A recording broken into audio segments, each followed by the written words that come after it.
Hello and welcome back to Kiwi Takes Flight. Today I'm not in the garage where I'm building my aircraft, but coming at you from my office, which is where I do my day job as a software engineer. What I'm going to talk about is some of the systems and the plan for that for my aircraft. It's going to be a bit different to what you'd conventionally do, but given my skills and experience and my want to have some fun and do something a bit different, that's what I'm going to do.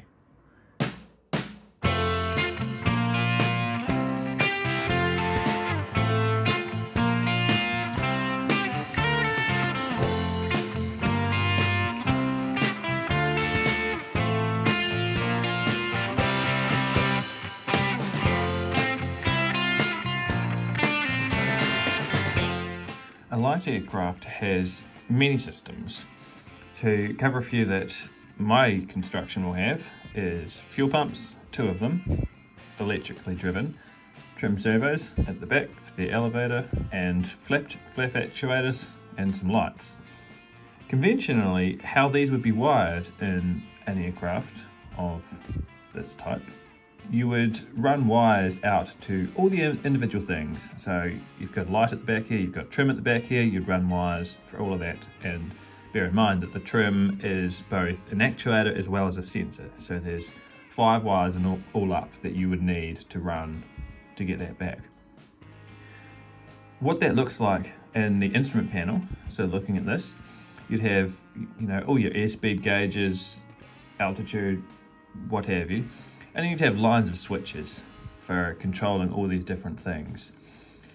What I want to do is something different. I want to run a CAN bus throughout the entire aircraft. So that's a CAN bus.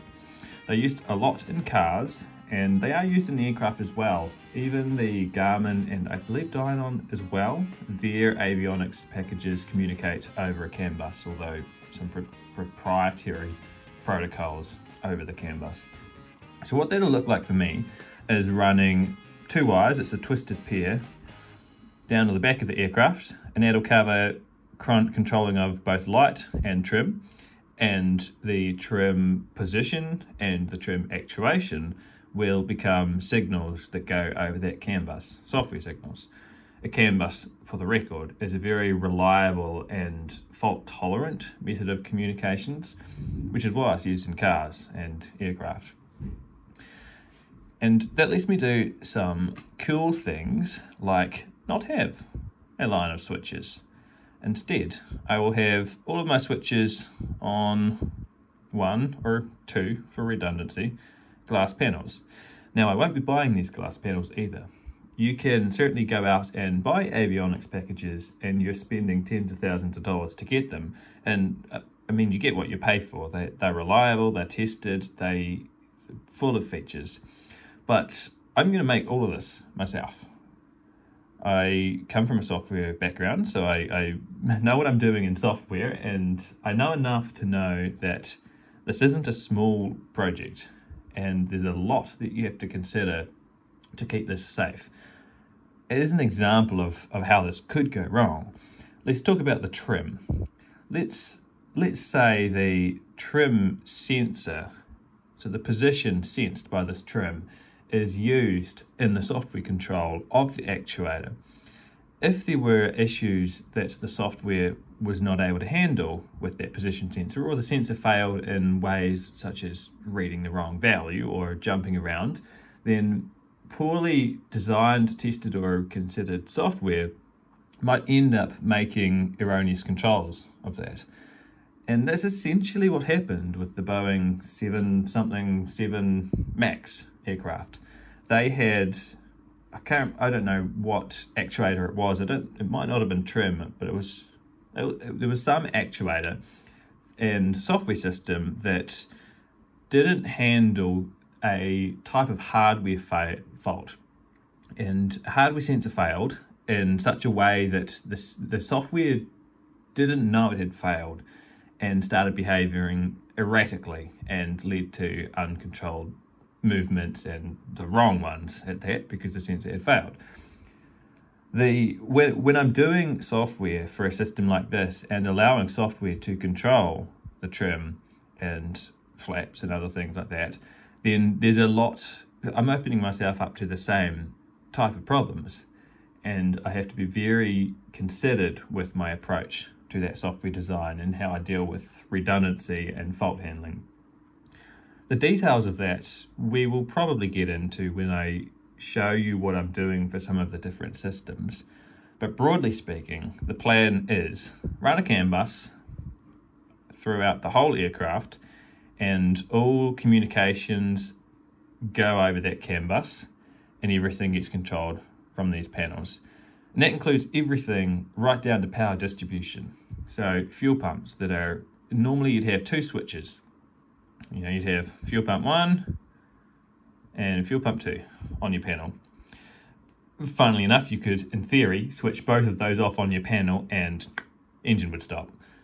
In my case, I can do things like interlock them with software, so that since software has control over the power distribution to those two devices, the software can prevent any case when one switched off, it won't let you switch the second one off. But also the same thing, right? If the software has any faults that can lead it to switching both of them off, well, you've given software that control to do that.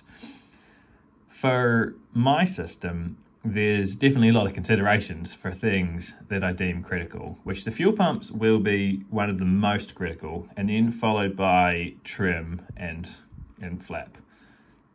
For the fuel pumps, the redundancy required will look like separate hardware systems that can control each one of them, and they can run independently and manage them safely and independently, so that even if one of those hardware systems has a fault, the other one is still able to maintain at least one of those pumps running. So, are you scared yet? It's a lot, it's definitely something, but it's fun. The vision and the reason why I want to do this is pretty silly. It looks cool. I want to go from having a panel that's full of switches and gauges to having a panel that's just got simple controls. This isn't something new. You can buy systems that do all of this, including for the likes of power distribution and putting all these switches onto the panels. There's systems like vertical power that do exactly that and cost a lot of money. I want to have a go making it myself and have some fun along the way. Okay, so what does this actually look like in practice? Well, I can show you. Here's my trim servo and a circuit that I've already designed and already have functional. In the last 2 weeks or so, I wired this trim servo up to the circuit, because I designed the circuit before my kit had arrived and before I even had this trim servo. And it's able to actuate the trim servo, so move this bit in and out, as well as read the position of it. There's effectively a potentiometer or variable resistor in this. I've opened this up, I've had a look inside this. Well built, by the way, very well built. And also expensive, very expensive unit, but well built. And that variable resistor is able to be read by this circuit to determine the position. That would be a failure point though.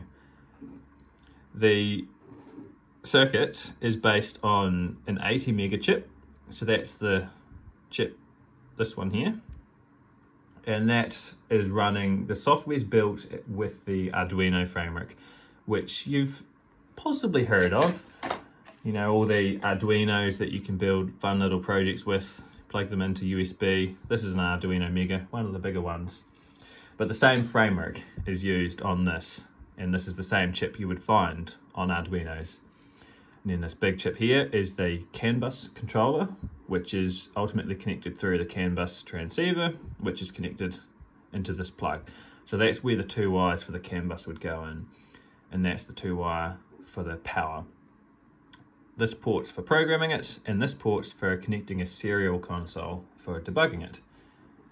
And this entire section down the left is a voltage converter.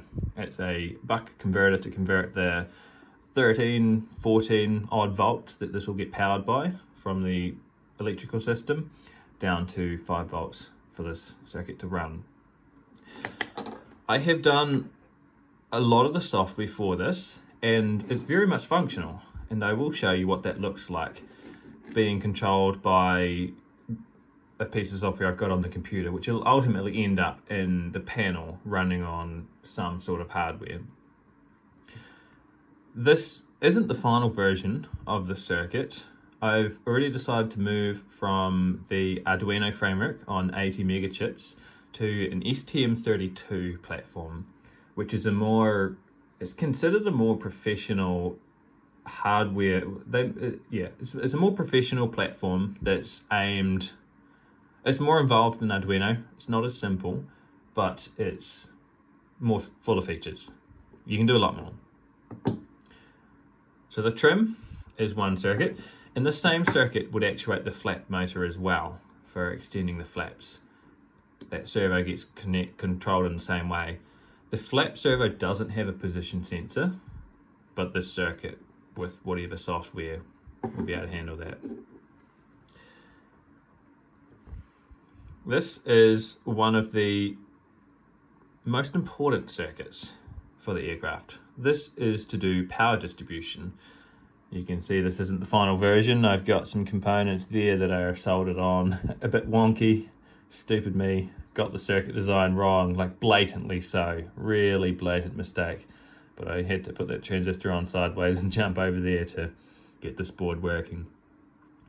This one is running on the STM32 platform, which is running in this chip.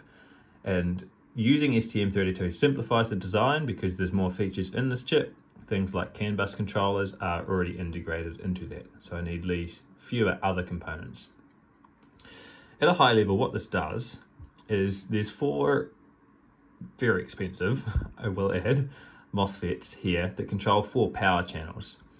And so I can connect this to a CAN bus, which goes into that plug, those 2 wires, and then I can use software to control these 4 channels. And this effectively replaces 4 switches that would be on my instrument panel. Now, it's not a simple task to do that. There's also circuit breakers and fault handling that you would expect to do. Normally, every circuit you have in an aircraft would have a circuit breaker that's there to protect the wires and somewhat the device, depends who you ask, but definitely to protect the wires. This circuit design does all of that. You'll see these little 4 chips there, 1, 2, 3, 4. Those are actually current sense amplifiers. And what they're doing across these resistors, which are those, you might be able to see them, these in here, so there's 4 of them, 1, 2, 3, and 4, these resistors across there, and they sense the current that a device is using, and then current sense amplifiers amplify that signal and then send it to the STM32. And what that means is that this circuit won't only turn power on and off to any one of these 4 channels, but it can, at any given point in time, tell you how much power every channel is using. When it comes to a fuel pump, that might be useful to do trend analysis. If your fuel pump normally uses 200 milliamps under normal operation, and one day it's using 500 milliamps, it's an indication that it might be starting to fail. Or you would know instantly if it did fail. You might have your switch, if you did have switches, your switch might be turned on, but the fuel pump might not be working. This will generally be able to tell me whether the fuel pump is in fact working as normal. The current sensing goes beyond measuring how much current the device is using as well. It's also going to be used, or is used in the circuit, it's already been tested to some degree, to detect short circuits and other outright fault scenarios. And it will trip the channel. So if I short this channel to ground, it'll trip. In fact, lots faster than a traditional circuit breaker would, because they're based on, they've got to heat up. Inside they've got a bimetallic strip and it's got to heat up, and that's what trips them. But this is all software based. The processor here knows exactly how much current's going through it, and it can instantly turn it off, just like that. And I can configure each channel for different trip currents and get more specificness in there. Now, it's a lot to trust a circuit that I've built like this to control critical systems. But what I won't be doing is connecting fuel pump 1 to this channel and fuel pump 2 to this channel, because if anything goes wrong on this circuit, power conversion circuitry, microcontroller, CAN bus, I don't know, MOSFET, although I haven't blown one of them up yet and I've really tried. If anything goes wrong with this circuit, you would lose both fuel pumps. In my aircraft, we'll have at least 3 of these. And critical systems will be all distributed across them. So one of these might have a fuel pump and a couple lights or other non-critical things. And then the second one would have the second fuel pump and another couple lights or something non-critical. And that way I can build in some redundancy and resilience for if any of these circuits let out the magic smoke for whatever reason, which they shouldn't, because they're going to be very well tested, and I'll cover some of the testing that I have already done on these designs. But if any of them fail, it should be fail safe. The aircraft should keep flying. So that's that one. I have also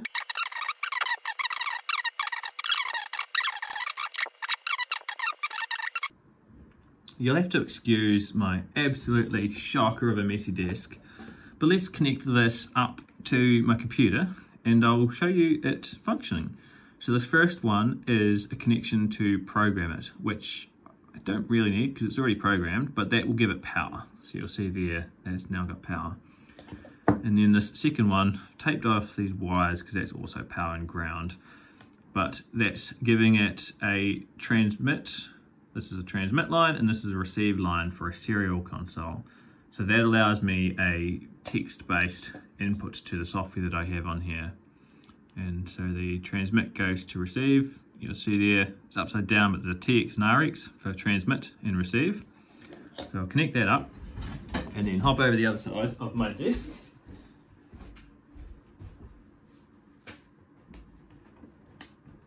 And connect a power, which is coming from my bench power supply. That's going to be about 13, 14 volts, and connect it up to CAN bus, which is connected to my computer. Now that this is all connected, I'll show you what the CAN bus messages look like. So these are the live messages going on the bus. At the moment, this one at the top is the status update. So you can see the current state, the trim server is inactive.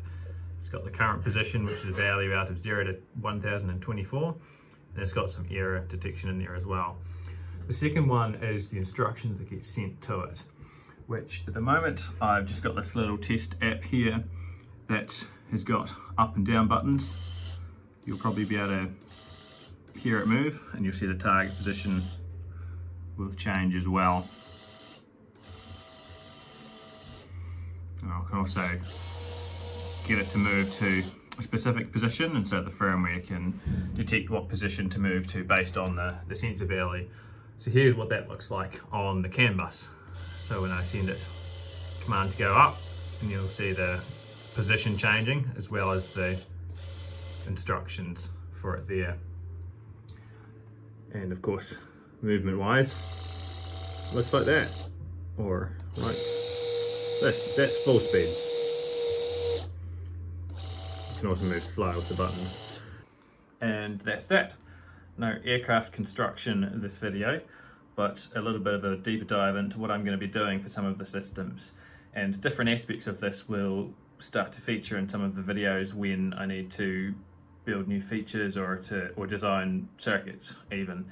Hopefully in a capacity where it's not just a video about software design or circuit design, but something that is engaging and watchable as content. But time will tell on that one. So for now, see you later.